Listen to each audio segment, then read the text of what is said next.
Insider, Trump a ordonné aux avions de guerre israéliens de faire demi-tour. Marco Rubio clarifie la position des États-Unis sur l'Iran et discute des opérations militaires d'Israël. Regime change. Okay, some people in your party really want it. Some people really don't want it. The president has posted about it, causing a little bit of confusion about where he's at on this. So where is the president at? Where is the administration at? There should be no confusion about what the president said. What the president said is, if the regime in Iran wants to keep spending money on terrorism, keep spending money on trying to get nuclear weapons, keep spending money on rockets to attack Israel, and not develop their economy or help their people, maybe there will be regime change because the people of Iran are going to get sick of them. It'll come from within, though. Yeah. That's not something that the U.S. it's not on the table for the U.S. to get involved in that. No, listen, the world is filled with regimes I don't like and the president doesn't like, and a lot of us wish didn't exist. The United States' job is not to go around and set up governments for every country. The United States' job is to protect our national security. Our national security issue with Iran is with a clerical regime that wants nuclear weapons so they can threaten us, threaten Israel today, threaten us tomorrow, and the president's made clear that's not going to happen. That's what he's focused on. I think what he was commenting, which is exactly right, is, look, if your country continues to fall behind economically because you're living under sanctions, because you insist on sponsoring terrorist organizations around the world and spending all your money on Hamas and Hezbollah instead of on your own people, yeah, maybe there will be regime change, but it's because the people of Iran will do it. But that's not our plan. It's never been our plan. He's never once talked about that being our plan. The plan here was very simple.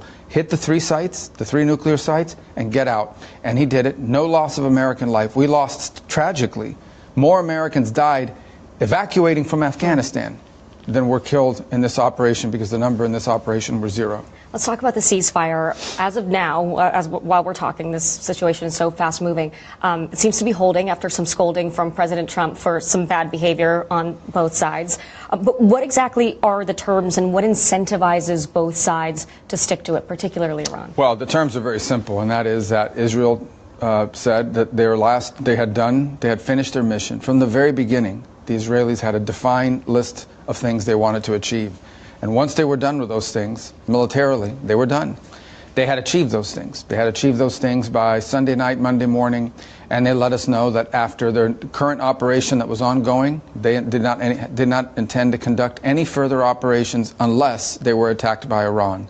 And it was at that point when the administration messaged that through intermediaries, the Qataris and others, that the Israelis had informed us that the current operation was their last operation unless they were attacked. And so the message was simple. If once they leave, I don't remember the time, it was maybe 3 a.m. Jerusalem time, once that was done, if Iran didn't hit back, Israel wouldn't hit back, and the war was over.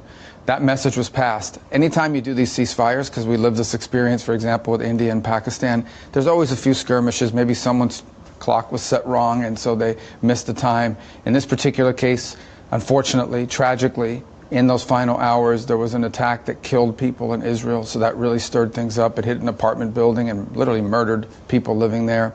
And then there was the stray rocket that was launched. We say stray because it was a one-off, it wasn't part of a wave, and the Israelis were going to respond to that. And the president gets on the phone and tells them, don't do this. If you do this, it's going to restart the thing all over again.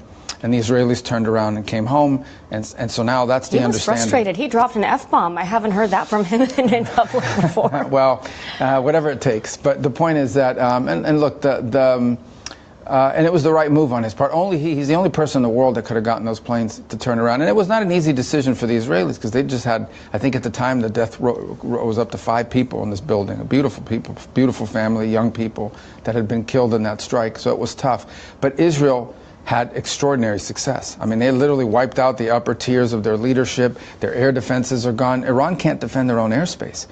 So Israel was done because they had achieved their objectives.